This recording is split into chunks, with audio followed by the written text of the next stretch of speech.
Hi everybody, it's great to be back here again. Tomorrow's Friday, parashat Vaeyrah. Let's get down to our Torah lesson. I apologize for not being here the last couple of weeks. I was very busy with personal issues. My son and his wonderful wife, they had a tragedy. Their first child was born and lived for 12 days and passed away. It was really hard on the family, of course, and think about all the expectations of a child and carrying the baby for 9 months and giving birth. And then at the birth there was a terrible complications and the baby wasn't breathing. They brought the baby back to life again. It was a nightmare for 12 days. This wonderful couple, I think that's such a beautiful thing that came out of the story to see, my son and his wife, how devoted as parents trying to do what they can to save this child and not leave the side of the baby. So then the whole family were all together. So it was very, very a personal, personal gibush, we say, getting the family together and strengthening one another. But anyway, so we were very busy. Let's get back and pray only for good things, and that this couple. So this lesson is for my son Yosef and his wife Sharon, that they will overcome this difficult tragedy in their lives, and we will see much happy events in the future, many children born and many great happy events. So we will do this lesson to strengthen them and strengthen all of us in difficult times. Well, this connects right away to the current events. I mean, if we think about it, everyone's eyes are on the news, and yesterday 50 countries from all over the world came to commemorate the Holocaust International Day by beginning with the day, that takes place on the January 27th when Auschwitz was redeemed, was freed from the Nazi regime. But we're talking about 75 years ago, so that's an amazing historical event. As a matter of fact, it was the Red Army that captured the camp and redeemed the camp. Amazing thing took place yesterday here in Israel when Putin came and they had the monument was ordained here in Israel. But anyway, what I want to show, and I think it's fascinating. First of all, I met someone yesterday in the street. Someone I met. I was at Herzliya in Israel, near the coastal area, and I'm talking to this person, and he's telling me, "It's amazing. Look how the Bible's coming true. If you think about how all these nations are coming to Jerusalem, that's prophecy being fulfilled." And of course, he was right about that. And we see prophecy being fulfilled in many ways. Every day we're living in the land of Israel, we see prophecy being fulfilled. But it's amazing how if we connect to the Torah, and we see the messages, the moral and ethical messages the Torah has for us, it could be, the Torah is thousands of years around, but things are so applicable to this very, very day. A lot of people have a hard time, and they say one of the excuses they come along with and say, the Torah is an old book, it's written thousands of years ago. And the answer is no. The Torah, everything about the Torah is modern. It's constantly reviving itself all the time, breathing new life into the world and into our souls. We have to connect ourselves and see that. And here, if we go back and we'll try to make a comparison, because there's no greater comparison than to the Holocaust situation and to going back to ancient Egypt. And we can see some things that are very parallel. And last year, I think I spoke about this, or maybe 2 years ago, I think it was last year, I brought down the words of Rav Castiel, Rabbi Eliezer Castiel. He's a rabbi, teaches in the area. And we did mention he has some very interesting insights, how he makes the comparison through the plagues. And I think he mentioned some of the points he brought down. And from there, try to put this together. But first of all, if we look, we go through the plagues, and we see the first plague is dam, blood. God could have brought about any possibility. When God decides the time has come to redeem the people of Israel, Hashem could do it in any way He wants, right? He could do it in one plague. He can do it without plagues. Obviously, God plays with nature many times, but there's endless, infinite methods that the Creator can come up with to redeem His people from Egypt. But God decided to do it within the 10 plagues, and that really is. And I spoke about this, I think, in the past as well, that we look at the world, we see that God works within tens, right? We see that God created the world in 10 sayings. God created the world. We see the 10 Commandments, that same parallel of the 10 comes up. So paralleling the 10 commandments is the 10 sayings that God created the world and the 10 plagues. There is different sides. There's evil in the world as opposed to the light in the world, right? So that's the two sides. There's the 10 evil forces. It comes out of the 10 emanations of the Sfirot and the Kabbalistic teachings. This, as we know, there is a minimum requirement of a forum. A religious forum is 10 men, as we know. So the number 10 is very powerful. Not only that, Rav Hirsch explains that the number 10 means, the name itself means to like sort of, to tie up, because you're tied together. It comes from the word, very close to the word in Hebrew, asar, right? Eser. It's just a change of letters, but it's the same way pronunciation almost. To tie, or it could mean la'azor, azar, to help, right? When you're helping someone, you are joining forces together. So the 10 has that unity. There's unity behind the number 10. It's not just a single individual number, but it's a number of unity, which is very, very powerful. The Maharal of Prague talks about this as well. But if we go through the plagues, and this is what I mentioned before, of Castiel mentions, we see that God decided to choose the method of the plagues as the method to take the Jews out of Egypt. So the plagues were necessary to make a point, obviously. Everything about what Hashem does and the way the history evolves and develops, we have to look deep into that historical event, that chain of events, and try to find the divine message behind it. How do we relate to that message? How does it make us different? So every year, of course, it's applicable. It doesn't mean if it happened thousands of years ago, it doesn't apply to today. So let's go back for a bit. Let's begin to quickly go through the plagues and see how powerful this story comes to life. The first plague is blood, dam. Now what happened? The Nile River was the river of destruction. That river was where Jewish babies were murdered. Mass murder. The boys were drowned in the river. It's hard sometimes to fathom. We read about it in the Bible. We don't really try to absorb it enough of how terrible this genocide was. And that's what they did. They murdered, babies were murdered in large numbers of genocide. That took place in the Nile. The Nile River was, on the other hand, the economic basis for the Egyptians. It was their livelihood. The Egyptians were a nation, they were an empire. They were advanced with doctors and scientists, very, very advanced. But what? No one, not even one leader, one wise man, that tremendous wise man, came out and said, you know something, this is totally unethical to murder baby children, to kill them. No one came out with that. And that, of course, parallels, obviously, Nazi Germany. So we see it began with blood. Now, the concept of blood, the fact that they did not feel the pain for the terrible evil they were doing to this nation that was enslaved to their children. That water, their life, it all became blood. It was like God spilling their blood in their face. Wake up, realize you are spilling blood. That was the plague of the Nile. The next plague, Tzfaldea, the frogs. What do frogs do? Well, first of all, the Torah describes how they went here and they went there, they went all over the houses, but the frogs, they make a noise, right? In Hebrew we call it lekalker, right? Ribbit. So the noise they're making, if we read very carefully in the verses, you will see that the Egyptians what bothered them more than anything was their lack of menucha, in Hebrew meaning rest. No rest from the frog, for the noise, from the loud noise of these frogs. That again shows us that God was trying to say, wake up. You're not listening to the noise of the shouting of the mothers for their children being murdered, and the slaves being slaved, working so hard and beating them. But no one's waking up, no one's hearing the shouting. The world remained silent in the Holocaust, unfortunately. There were, of course, righteous individuals, as we know, but it wasn't enough. Countries, leaders remained silent, just as the Egyptians remained silent when the terrible atrocities of slavery were going on in Egypt. The next plague, kinim. What is kinim? Kinim are lice. The Torah describes how the lice were coming out of the afar, out of the dirt.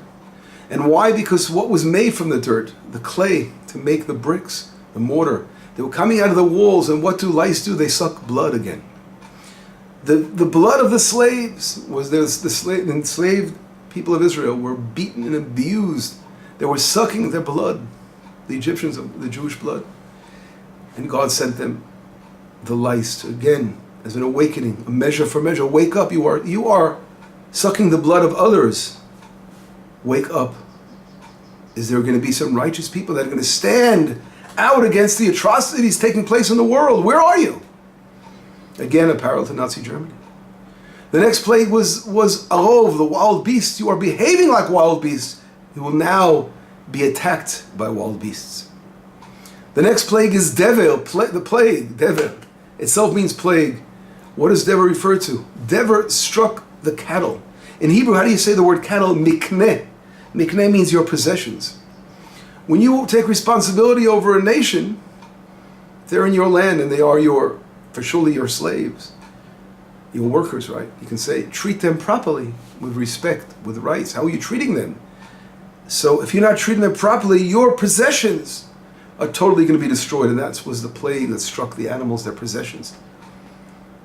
The next plague was Shchin, the boils. The boils was a result, as we know, Moses and Aaron threw up the piach, the kifshan, the ashes of an oven. Reminds us the ashes of Auschwitz. And it went up in the heavens, and the heavens became dark. It darkened the heavens. Is an expression in Jeremiah where he says, Shomu Shamayim. The heavens literally became destroyed. That's what's going on over here. Is that there's no connection between the Egyptians to God and the heavens. The heavens being dark, and there are barriers being built between the heavens and the earth. Although the Egyptians are claiming, they have idols, they believe in different forces it's all forces of nature turning into gods, but the true God of the universe, the true connection to heaven, they lacked. And that was represented in the Shchin, the boils, when they disengage from heaven, the connection to God, the terrible ugliness and boils come upon humanity. This is continuous with the barad, with the hail coming down from the heavens. The hail, again, these things are coming down from above. But the hail, Paro says, the God says he brought down kolot. Kolot means loud noises, like thunder. The noises is what was disrupting the evil Paro, the king. He didn't want to hear the noises of heaven. He didn't want to listen to what God was saying again. That disconnection between God and the world below. We have our Nile River. We have our what's it called? Our economic, you can say safe, right? That literally all the vegetables they were growing and everything they were doing was based on their stability, the economic stability of the Nile River. That was stuff they didn't need to look elsewhere. And that, again, was them disengaging from heaven. They can go ahead and do what and abuse again and destroy and kill and murder a nation, enslaving a nation. After we see the hail, we see albeh. What does albeh? Albeh means in Hebrew, it's locust. Now, what a locust? It's very interesting. In Hebrew, we know the plural form of a word you get by adding yud men to the end. For example, davar is a thing, dvarim are things, right? Yad is a hand, yadayim are hands. Chatulim, a cat. You add yud mem, chatulim, cats. So you always add a suffix to make the word plural. But interesting, the word albeh in Hebrew is the same as singular and plural form. Albeh is locust. Why? Because locusts, they come together, right? It seems like they're a unified group, but in reality, everyone is only to himself. And that's what albeh is all about. That's what locusts are all about. They're eating without any discretion, totally destroying anything that comes their way, worried about their own selves, and nothing more than that. This again was the Egyptian enslaving Israel, concerned only with themselves. The Holocaust, the story of a Holocaust survivor describing in Auschwitz, he was taken to work in a laboratory, and he saw how the people in the laboratory literally paid no attention to him. Besides, the fact that he was standing there abused and freezing and hypothermia and starvation and boils from head to toe, suffering, malnutrition, All they care about, when are we going on our next vacation, going home for the weekend, their holiday coming up, they're celebrating the holiday coming up. Nothing at all. It's like totally oblivious to their surroundings, what was going on over here. And that was like the albeh, the locust, worried only about themselves. The locust again is a block. The heavens were darkened by the locust. That's the albeh. The choshech, darkness, is exactly that. What is darkness? It says lo hu ish et achiv. One person didn't see the other person. That's exactly what darkness is all about. You are only worried about yourself. And that was a plague of darkness. No one saw somebody else but themselves. Right? That's, again, everything is a measure from Hashem. And finally, the last plague was the plaguing of the firstborn. God said, this is how you relate to one another. This is how you treat other human beings. Then you are not worthy to have a child, to bring children in the world. And therefore God plagues the Egyptians by striking their firstborn. And it's amazing. At Chatzot HaLayla, and midnight, when the plague of the firstborn was struck, what happens? At that moment, God commands Israel to say, V'gadata lebincha, you will tell your children. In other words, the whole counter side, the juxtaposition of the whole story here is education. How do we educate our children to say how we're going to be different? We're going to be different than the Egyptians. We are going to educate in a different way. And that is really what redemption and being freed is all about. We have to learn about what the reasons were that caused the terrible darkness in the world and caused suffering in the world. What is behind the terrible suffering? And we wake up and we realize what caused the terrible suffering, we can rectify that. And the world is always concerned with rights, right? Human rights. Where were human rights? We know it didn't begin in modern times, human rights. It began way back. And there was the Red Cross existed when the Holocaust took place, but they just sort of put a V and they went in, they checked, okay, here they're playing in the ghettos, playing music, whatever, but just turning them back to the reality of what was going on.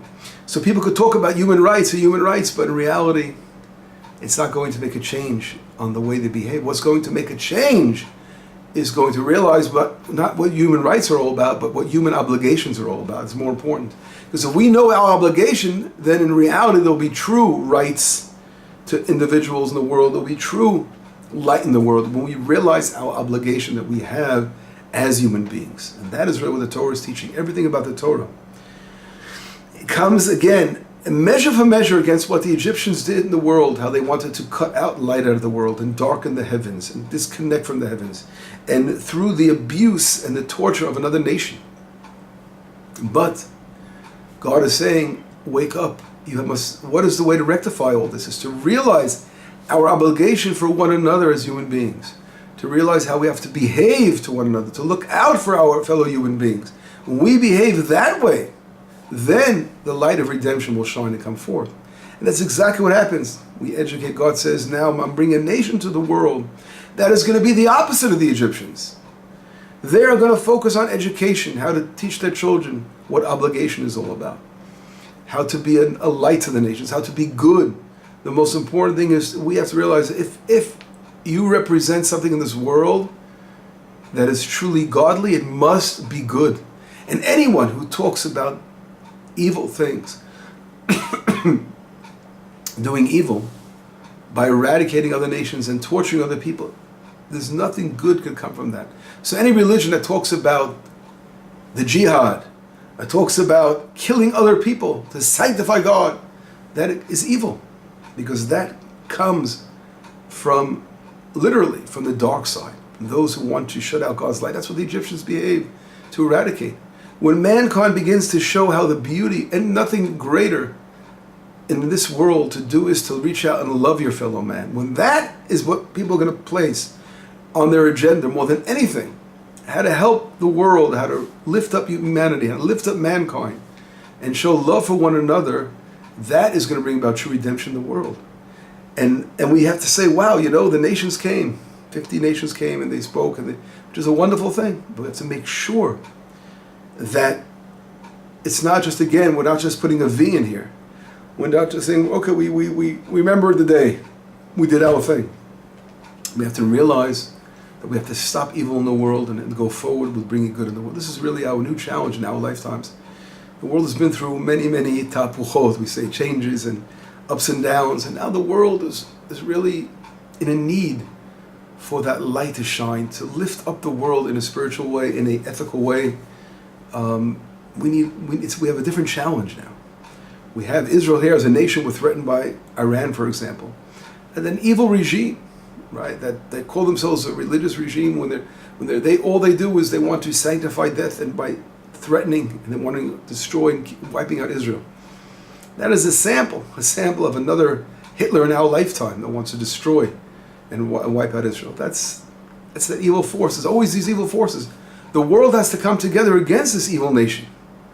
Or, for example, the Hezbollah in Lebanon, or in Gaza, or again the Fatah or the Gazas, the Hamas that want to come and uproot Israel from the land. Israel has a challenge, and the world is trying to, the nerve to accuse Israel of apartheid, when Israel is the greatest nation for the Arab people. And they know it very, very well. Those who realize how Israel is good and democratic and trying to reach out. But instead of getting back appreciation, unfortunately, we are threatened by tremendous terrorism all the time, which is not stopping.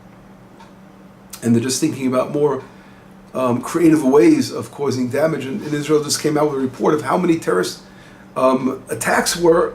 Thank God, God strengthening our armed forces, were able to prevent over close to 600 terrorist attacks this year that were prevented from happening. You think about it. Israel, we have a challenge here. We have a challenge because in one way, with a nation, everyone looks at Israel as the light to the nations, and now that the evil forces are trying to turn Israel into a demon, and we are abusing or capturing, or what's the word they use, another people in our land, which is not true. Israel's reaching out and wants to always reach out to peace, but they're trying to turn us and use the same unfortunate tragedies that took place to Israel to try to make comparisons what Israel's doing to others, and that's again comes from the evil side.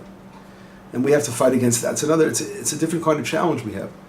But again, everything is in the Torah. The Torah is relevant to this very day, and will be relevant for eternity. The word of Hashem in the Torah. We have to cling and look to the Torah for our insights, for our education, for our ethical improvement, because the Torah has the answers for all the difficult challenges that come up in history. Anyway, I want to wish you all a beautiful Shabbat.